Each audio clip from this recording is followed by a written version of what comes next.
আসসালামু আলাইকুম। সুইসুতা আজকে সেলাই পর্বে সবাইকে ওয়েলকাম জানাচ্ছি। আজকে চুজ পায়জামা কাটিং আর সেলাই করে দেখাবো। কোনো মাপঝোঁক নেই, একেবারে আগের সেলাই করা চুজ পায়জামা থেকে কপি করে কিভাবে নতুন করে আরেকটি চুজ পায়জামা কেটে সেলাই করবেন তা আজকে আপনাদের সাথে শেয়ার করছি। আশা করছি আমার আজকের ভিডিও আপনাদের ভালো লাগবে। আমি আমার পুরনো একটি চুজ পায়জামা নিয়েছি আর পায়জামাটাকে উল্টিয়ে নিয়েছি। সাধারণত কাটিং করার আগে মাপঝোঁক করে নিই, কোমর কতটুকু হবে, পায়ের গোল কতটুকু হবে, তবে আজকে আর তেমন কিছু করছি না। আমি একটি 2.5 গজের কাপড় নিয়ে নিয়েছি, মেপে দেখাচ্ছি। এখানে বরাবর 2.5 গজ কাপড় রয়েছে। কাপড়টি ভয়েল কাপড়। তো আজকে আমি ভিডিওতে একটু লুজ করেই কাটিং করব।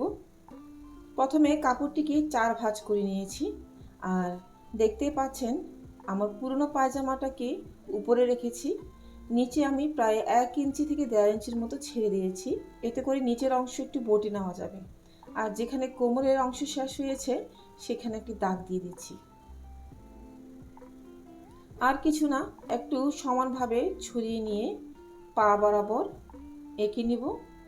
আর সাইডে যে কাপড় দেখছেন যেগুলো বেঁচে যাবে তা দিয়ে আমি কোমরের অংশ জোড়া লাগিয়ে তৈরি করে নেব।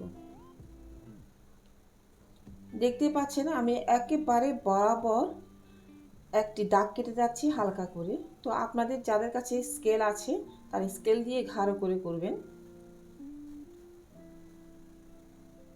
আর নিচের অংশে আমি সব সময় 5.5 অর্থাৎ 11 রাখি। তো আজকে আমি 6 ইঞ্চি রাখবো অর্থাৎ 12, কেননা এই পায়জামাটা ওয়াশ করার পরে একটু শ্রিঙ্ক করবে। পায়ের অংশ এঁকে নেওয়ার পরে কোমর অংশটা এঁকে নিচ্ছি, অর্থাৎ আমি পুরো কাপড়টাই রেখে দিচ্ছি কোমরের জন্য। আর কোমরের হাইটা নিয়ে নিচ্ছি 8 থেকে 9 মতো। চক দিয়ে এঁকে নেওয়া অংশতে আমি কেটে নেব। আর সেলাই করার সময় অবশ্যই 1 ইঞ্চি ছেড়ে দিয়ে সেলাই করব, কেননা আমি যে মাপটা নিয়েছি সেলাই সহই মাপটা নিয়েছি। আশা করছি আমার আপুরা বুঝতে পেরেছেন।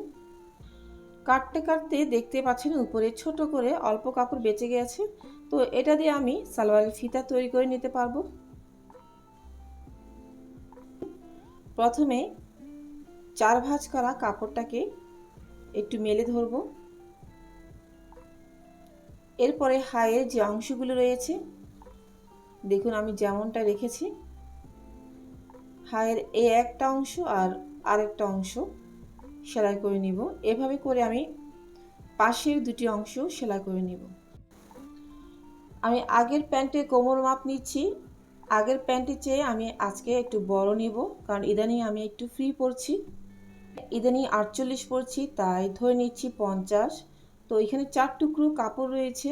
তো 4 টুকরো কাপড়কে আমি প্রায় 13 ইঞ্চি বা 12.5 ইঞ্চি এভাবে নিয়ে নিয়েছি চৌড়া, আর নিচের দিকে নিচ্ছি 8 ইঞ্চির মতো, বা যতটুকু কাপড় আছে ততটুকু।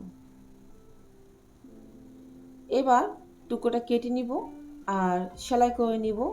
প্রথমে প্রতিটি টুকরো জোড়া লাগিয়ে আমি কোমরের যে পট্টিটা সবসময় সালোয়ারে সেলাই করি সেভাবে সেলাই করে নেব। সব কিছু করে আবার ফিরে আসছি একটু পরে। ফিরে আসলাম, সেলাই করছি। এবার দেখাচ্ছি কিভাবে সেলাই করেছি, কারণ যেহেতু কাটিং দেখিয়েছি আর সেলাইটা দেখিয়ে ভিডিও অনেক লম্বা করতে পারছি না। দেখতে পাচ্ছেন আমি কিভাবে সেলাই করেছি। প্রথমে দেখিয়ে দিয়েছি দুপাশে হাই কিভাবে জোড়া লাগাতে হবে, এরপরে আর নিচের অংশে মুড়িয়ে সেলাই করে নিয়েছি। এই যে দেখুন ঠিক দেখতে এমনটা হয়েছে। আর একটি হাসির কথা বলছি, কোমরের যে পট্টিটা নিয়েছি এই প্যান্টের মাপ অনুযায়ী সেটা বরাবর ফিট হয়ে গিয়েছে। তো যেহেতু দুটি বরাবর কাপড় হয়েছে আমার আর কোমরের অংশে কোনো কুচি পড়েনি। এই পাশের এই সেলাইটা করা বাকি, মাঝখানের সেলাইটা করে নিব আর উপরে কোমরের পট্টিটা লাগিয়ে নিব। দেখতে পাচ্ছেন আমি কোমরের পট্টিটা আগেই জোড়া লাগিয়ে নিয়েছি আর ফিতার জন্য একটা ঘর তৈরি করে নিয়েছি। এত কিছু করার পরে প্রায় 6 ইঞ্চি থেকে একটু বেশি লম্বা পট্টির কাপড় হয়েছে। জোড়া লাগানোর পরে আর একটু হাই কমবে, এতে করে পট্টি আর হাই সহ মোট 15 ইঞ্চি লম্বা হবে।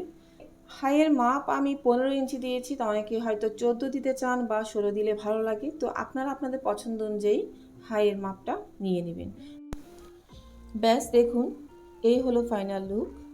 চুজ একটু লুজ রেখেছি, কেননা ওয়াশ করার পরে একটু শ্রিঙ্ক করবে। আজকে তাহলে এই পর্যন্তই। ইনশাল্লাহ নতুন কিছু নিয়ে খুব তাড়াতাড়ি আবারও ফিরে আসব। যারা আজকে নতুন দেখছেন চ্যানেলটিকে সাবস্ক্রাইব করে আমাকে সাপোর্ট করার অনুরোধ করছি, আর সেই সাথে দেখে নিন আমার চ্যানেলে আপলোড দেওয়া আরও অনেক অনেক ভিডিও আর টিপস।